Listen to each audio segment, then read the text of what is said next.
Hello बच्चों, let's see this question. Two parabolas have the same focus if their directrix are the x-axis and y-axis respectively, then the slope of their common chord is option 1 plus minus 1, option 2 4 by 3, option 3 3 by 4 और option 4 none of this. तो बच्चों हमें question में बोला गया है कि दो पैराबोलाज हैं जिनके फोकस क्या है, सेम है।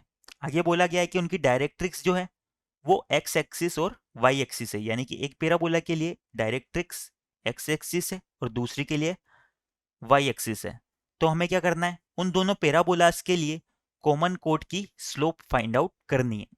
अब बच्चों यहां पर देखना, मुझे पैराबोला के लिए फोकस सेम दिया हुआ है, तो मैं फोकस के कोऑर्डिनेट ए कोमा बी मान लेता हूं। Let the focus is A comma B. Now मुझे डायरेक्ट्रिक्स की इक्वेशन क्या दी हुई है, एक के लिए डायरेक्ट्रिक्स है एक्स एक्सिस, यानी कि इसकी इक्वेशन क्या होगी y इक्वल टू 0, और दूसरे के लिए डायरेक्ट्रिक्स है y एक्सिस, यानी इसकी इक्वेशन क्या होगी x इक्वल टू 0। अब बच्चों यहां पर देखना, मुझे फोकस के कोऑर्डिनेट भी दिए हुए हैं और डायरेक्ट्रिक्स की इक्वेशन भी दी हुई है, तो मैं इस पैराबोला के लिए क्या कर सकता हूं, इक्वेशन राइट डाउन कर सकता हूं।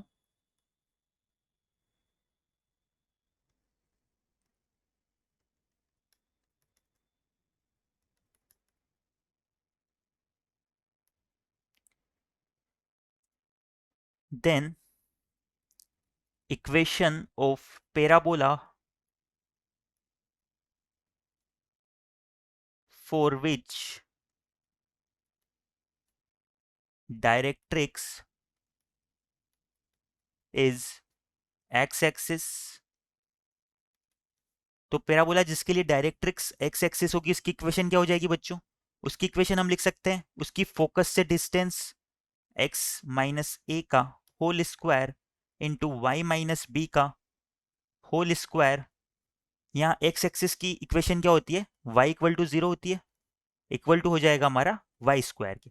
देखना बच्चों, पैराबोला पे सिचुएटेड किसी भी पॉइंट का उसके फोकस से डिस्टेंस किसके इक्वल होता है, उसकी डायरेक्ट्रिक्स से डिस्टेंस के इक्वल होता है। यही तो हमारी पैराबोला की डेफिनेशन होती है। उस डेफिनेशन का यूज करते हुए मैंने इस पैराबोला के लिए इक्वेशन लिख दी है, ये मेरी इक्वेशन 1 हो जाएगी। सिमिलरली दूसरे पैराबोला जिसके लिए डायरेक्ट्रिक्स वाई एक्सिस है उसकी इक्वेशन भी मैं राइट डाउन कर सकता हूं। Similarly equation of parabola for which directrix is Y axis, और वाई एक्सिस की इक्वेशन हमारे पास क्या होती है, एक्स इक्वल टू 0। तो इसकी इक्वेशन को भी हम राइट डाउन कर सकते हैं। इसकी इक्वेशन क्या हो जाएगी, एक्स माइनस ए का whole square plus y minus B का होल स्क्वायर मेरा इक्वल हो जाएगा एक्स स्क्वायर के। ठीक है, ये मेरे पास क्या आ गई, दोनों पैराबोला की इक्वेशन आ गई। नाउ अब हमें क्या करना है, इनकी कॉमन कोड के स्लोप फाइंड आउट करने हैं। तो पहले हम क्या करते हैं, इनकी कॉमन कोड के इक्वेशन फाइंड आउट कर लेते हैं। तो इनकी कॉमन कोड का इक्वेशन इक्वेशन क्या हो जाएंगे बच्चों, इन पैराबोला की इक्वेशन को आपस में क्या करते हैं, माइनस कर लेते हैं। मैं इसे क्या करता हूं, S1 बोल देता हूं और इसे S2 बोल देता हूं। Now equation of common code is, common code की इक्वेशन क्या हो जाएगी, S1 minus S2 equal to 0। इससे क्या आ जाएगा बच्चों, जो मेरा LHS वाली साइड है वो तो मेरी कैंसिल हो जाएगी क्योंकि दोनों सेम है, x माइनस ए का whole square plus y minus B का होल स्क्वायर, ये कैंसिल हो जाएंगे। और RHS वाली साइड में मेरा क्या आ जाएगा, y square minus x square,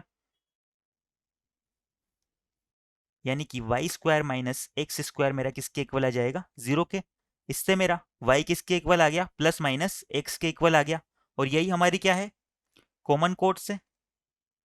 अब बच्चों हमसे क्वेश्चन में क्या पूछा था कि कॉमन कोड्स की स्लोप क्या होगी, तो कॉमन कोड्स की हमारी स्लोप्स क्या आ जाएगी, स्लोप हमारी इक्वल आ जाएगी प्लस माइनस ऑफ 1 के। ये y equal to m x वाली फॉर्म में है। अगर इसे y equal to m x से कंपेयर करें तो हमारा m किसके इक्वल आ जाएगा, प्लस माइनस वन के, यानी हमारी स्लोप क्या आ जाएगी, प्लस माइनस वन। एक बार हमारे ऑप्शंस देख लेते हैं हम। तो हमारा option one plus minus one क्या हो जाएगा, करेक्ट हो जाएगा। Option one is our answer. I hope you understand it well. Best of luck.